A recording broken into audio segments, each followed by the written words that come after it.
मंत्री संजय झा ने कशिश न्यूज से खास बातचीत में ऐलान करते हुए कहा कि 2022 का दिल्ली नगर निगम का चुनाव जेडीयू भी लड़ेगी। शराबबंदी कानून पर चल रही सियासत पर संजय झा ने कहा कि इससे सीएम नीतीश का व्यक्तिगत कोई फायदा नहीं है, वो जनता के लिए ही काम कर रहे हैं।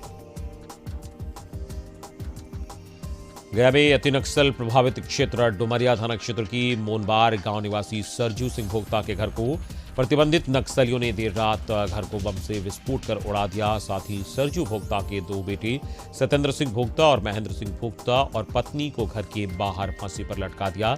नक्सलियों ने पर्चा छोड़ा है जिसमें लिखा है कि षड्यंत्र के तहत 4 नक्सली को पूर्व में जहर देकर मरवाया गया था। सभी लोग एनकाउंटर में नहीं मारे गए थे। नक्सलियों ने लिखा है कि गद्दारों और विश्वासघातियों को ऐसे ही सजा दी जाएगी। वहीं नक्सलियों ने अपनी 4 साथियों का जिक्र करते हुए अमरीश कुमार, सीता कुमार, शिवपूजन कुमार और उदय कुमार की शहादत का बदला बताया। वहीं पुलिस इसकी सूचना पाते ही घटनास्थल पर पहुंच गई और पुलिस के कोई भी अधिकारी कुछ बताने से हालांकि इस पर इनकार कर रहे हैं। गौरतलब है कि 1 वर्ष पूर्व गया जिले के डुमरिया थाना क्षेत्र के मुनबार गांव में पुलिस ने एनकाउंटर में 4 नक्सलियों को मार गिराया था और इस घटना को नक्सलियों के अन्य नेताओं ने फर्जी बताया था। नक्सली नेताओं का कहना था कि जिस घर में नक्सली ठहरे थे उस घर के लोग पुलिस ने मिलकर पहले खाने में जहर देकर मार दिया और फिर पुलिस को बुलाकर झूठा एनकाउंटर करवाया। उसी के विरोध में बीती रात की घटना को अंजाम दिया गया है।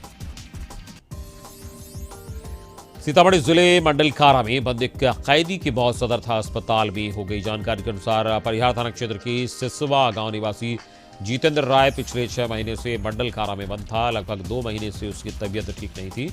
उसका इलाज जेल के चिकित्सकों के द्वारा किया जा रहा था। शनिवार की रात स्थिति बिगड़ने पर उसे सदर अस्पताल रेफर कर दिया गया। अस्पताल पहुंचने के बाद चिकित्सकों ने उसे मृत घोषित कर दिया। जेल प्रशासन के द्वारा इसकी सूचना परिजनों को दी गई, जिसके बाद उसके परिजन सदर अस्पताल पहुंच गया, जिसके बाद उसका पोस्टमार्टम कराकर शव परिजनों को सौंप दिया गया।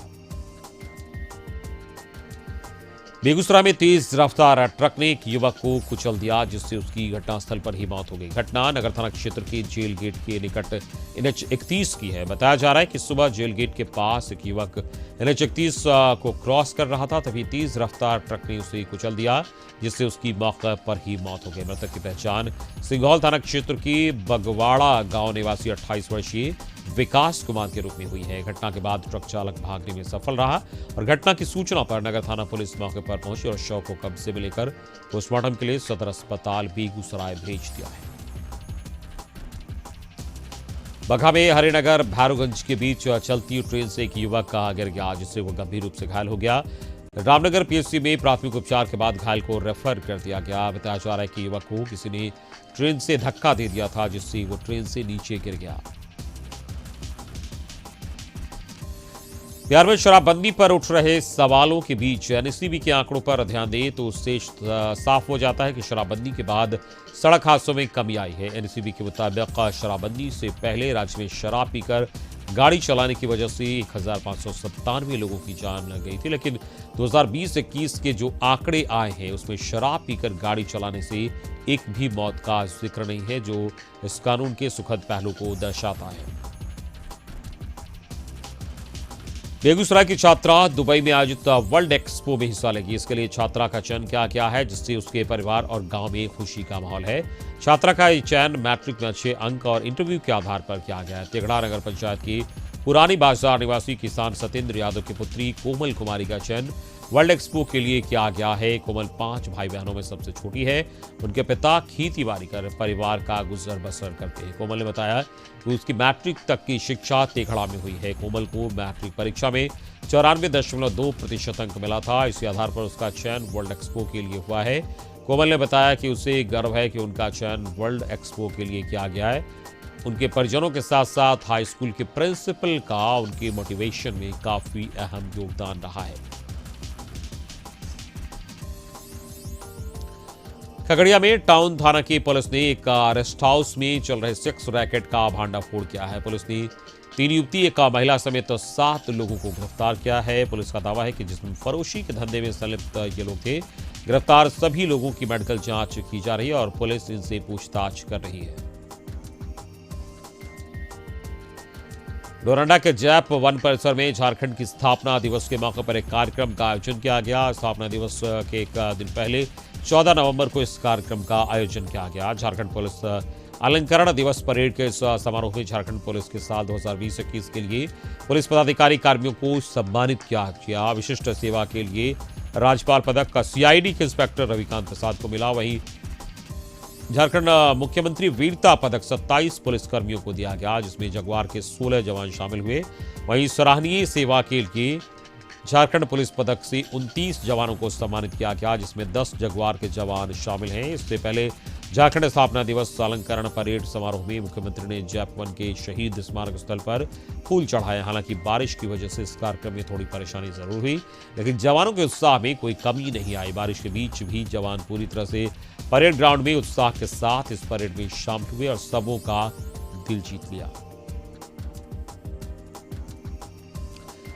पलामू में अपराधियों ने बीजेवाईएम जिला कोषाध्यक्ष सुमित श्रीवास्तव की हत्या कर दी है। युवा मोर्चा का नेता का शव हरिहरगंज थाना इलाके की NH 98 के किनारे पाया गया। शव का पोस्टमार्टम के लिए मेदनी था राय मेडिकल कॉलेज अस्पताल लाया गया, जहां भारतीय जनता पार्टी के जिलाध्यक्ष समेत वरीय अधिकारी कैंप कर रहे हैं। बीजेपी जिलाध्यक्ष विजयानंद पाठक ने कहा कि सुमित श्रीवास्तव भारतीय जनता पार्टी का निष्ठावान कार्यकर्ता था। उसकी मौत से पार्टी को बड़ा झटका लगा है। इस सरकार में अपराधियों का मनोबल ऊंचा हो गया है और इसका जीता जागता उदाहरण है।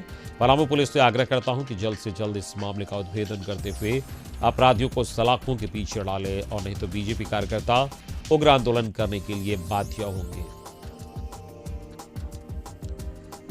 बोकारो में एक निजी कंपनी के एक कलेक्शन एजेंट ने गले में फंदा डालकर खुदकुशी कर ली। घटना जिले के IEL थाना इलाके की है। बताया जा रहा है कि मृतक गणेश पिछले 20 सालों से सहारा में नौकरी कर रहा था। दरअसल पिछले कुछ दिनों से गणेश डिप्रेशन का शिकार था। परिजनों के मुताबिक रुपया जमा कराने वालों का रुपया वापस लौटाने का दबाव था। बताया जा रहा है कि पिछली रात वो किसी काम की बात कहकर घर से बाहर निकला और खुदकुशी कर ली। गणेश की मौत के बाद उसके परिजनों का रो रो कर बुरा हाल है। देवघर में ट्रैक्टर मालिक और चालकों ने अपनी मांगों को लेकर आंदोलन शुरू कर दिया है। आंदोलन को लेकर ट्रैक्टर एसोसिएशन और चालकों ने पहले एक बैठक की और उसके बाद मांगों को लेकर SDO आवास के बाहर धरने पर बैठ गए। वहीं धरने पर बैठे ट्रैक्टर ड्राइवरों को जल्द ही उनकी मांगों पर विचार करने का भरोसा SDO ने दिया है। ट्रैक्टर मालिकों का कहना है कि NGT की रोक खत्म हो गई, लेकिन अब तक ना तो बालूघाट की नीलामी हुई है और ना ही चालान की व्यवस्था की गई। ऐसे में प्रशासन के इस रवैया के चलते उन्हें बालू माफिया और चोर बताया जा रहा है। ट्रैक्टर मालिकों का आरोप है कि वैसे ट्रैक्टर मालिक और चालक जो अपने निजी काम से भी जाते हैं, उन्हें पुलिस परेशान करती है और हिरासत में ले लिया जाता है। इन लोगों ने कहा कि जिला प्रशासन इनके लिए चालान की व्यवस्था करे और बेवजह पुलिस इन्हें परेशान न करे। आजादी के अमृत महोत्सव के मौके पर राष्ट्रीय विधिक सेवा प्राधिकार की तरफ से 2 अक्टूबर से 14 नवंबर तक गढ़वा जिला के सभी पंचायतों में अंतिम शख्स तक कानून की जानकारी देने का कार्यक्रम की शुरुआत की गई थी, जिसका समापन 14 नवंबर को किया गया। इस मौके पर समाहरणालय परिसर कूट परिषद तक प्रभात फेरी निकाली गई। इसकी जानकारी देते हुए उपायुक्त राजेश कुमार पाठक ने कहा कि कार्यक्रम का समापन नहीं है, बल्कि यह लगातार चलने वाला कार्यक्रम है। वहीं जिला जज योगेश्वर मनी ने कहा कि राष्ट्रीय विधिक सेवा प्राधिकार की तरफ से गढ़वा जिला के पूरे 189 पंचायत के 915 गांव में विधिक सेवा प्राधिकार के तहत सभी लोगों को कानून की जानकारी दी गई। कार्यक्रम की शुरुआत 2 अक्टूबर गांधी जी की जयंती के मौके पर की गई थी, जिसका समापन 14 नवंबर को भारत के पहले प्रधानमंत्री पंडित जवाहरलाल नेहरू के जन्म दिवस पर किया गया है। भगवान बिरसा मुंडा के जीवन पर बनी फीचर फिल्म उल गुलान एक क्रांति को मध्य प्रदेश के मुख्यमंत्री शिवराज सिंह चौहान ने डिजिटली रिलीज किया। इस फिल्म के निर्माता निर्देशक रांची के अशोक शरण हैं, जो जनजातीय विषयों पर 200 से अधिक लघु फिल्मों का निर्माण कर चुके हैं। फिल्म में बॉलीवुड के मशहूर कलाकारों ने काम किया। फिल्म की शूटिंग खूंटी में ही हुई है। फिल्म के लेखक पद्म भूषण और पूर्व लोकसभा उपाध्यक्ष कड़िया मुंडा है, जिन्होंने बताया कि मेरी सोच थी कि बिरसा मुंडा पर कुछ बनना चाहिए और इसी सोच पर इस फिल्म की कहानी मैंने लिखी डाली। बेरमो के थल सेना के लेफ्टिनेंट कर्नल जयप्रकाश कुमार को राष्ट्रपति रामनाथ कोविंद ने तोनजानिया नोर्गे राष्ट्रीय साहसिक पुरस्कार से सम्मानित किया। यह पुरस्कार उन्हें 16 मई 2019 को विश्व की सबसे ऊंची पर्वत श्रृंखला माउंट एवरेस्ट अभियान के तहत 8,848 मीटर ऊंची चोटी फतह करने के लिए दिया गया, जो बैरमो सहित पूरे झारखंड के लिए गौरव की बात है। पुरस्कार मिलने के बाद उनके आवास पहुंचकर लोग उन्हें बधाई दे रहे हैं।